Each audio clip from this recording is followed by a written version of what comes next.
garden. Wait a second. We're here today Yes. to look at Arvilla Wovenhorse garden. Tell us about the garden, please. Well, it's just beginning to bloom, but the best part of it is the iris right now.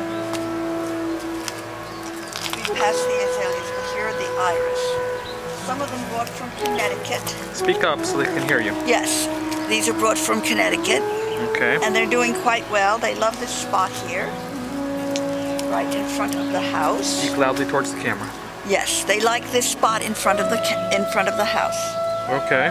And then if we turn around, this garden is just beginning to bloom. We have some blue salvia here on either side.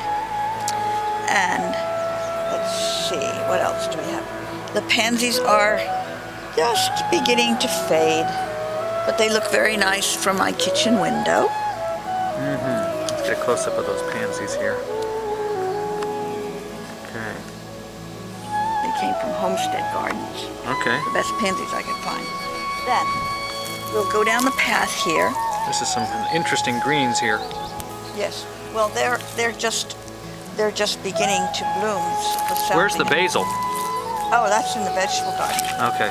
And I forget what that purple thing is called. Atria, something of that sort. I forget what it's called. Okay. All right. And this is my dianthus. Isn't that a beautiful color? That bright, bright fuchsia. And every year that grows a little bit. That spreads a little bit more. There's some more. And that blue salvia I bought from Monticello, I think it was. It was historic. That's the historic one. Okay. It's not as nice as the more modern one. Okay.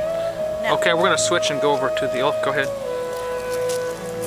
and this little round thing here, I'm going to put some more bulbs in here. It needs a little help. It's only the first year that I planted it, so I'm going to fill that out with some bulbs. And this creeping phlox, oh, it's crept all over the garden. As you can see, it started in the front, and I picked a little bit up of that up, the pink stuff,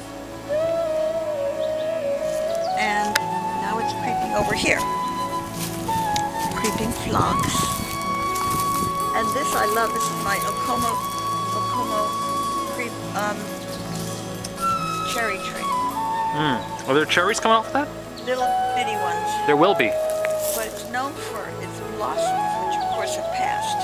Okay. Como cherry tree. And there's a lily that's a very early one too.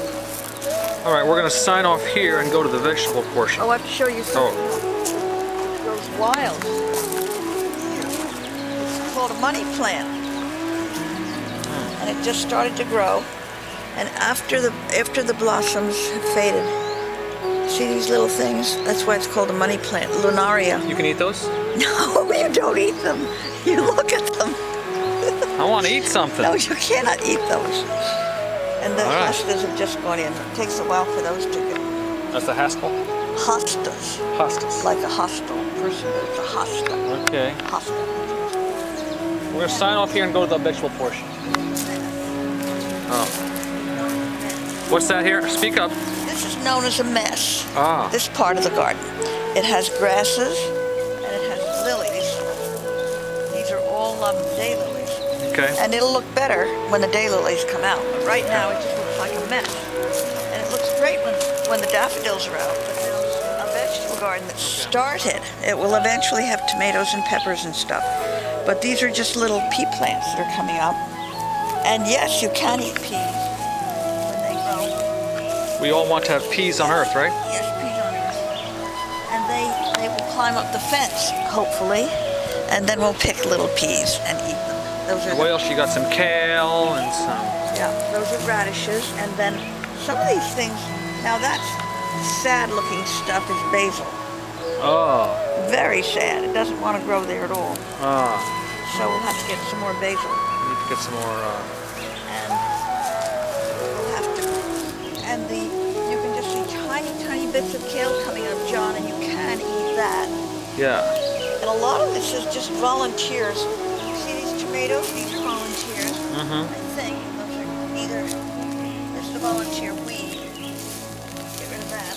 Okay. And eventually, You're not speaking up loud enough to the camera here. and eventually, those petunias will get bigger, and they'll fill out, and they'll make a nice border. And down here we got. What's this? More peas.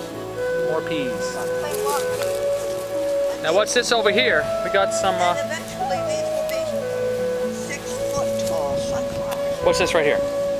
Oh, those are raspberries. Raspberries. Yes. And they aren't doing very well, but we have hopes. We have hopes for the raspberry patch. They used to be up like this, but for some reason they didn't like the drought. And that's a pear tree. One year it had 1 pear.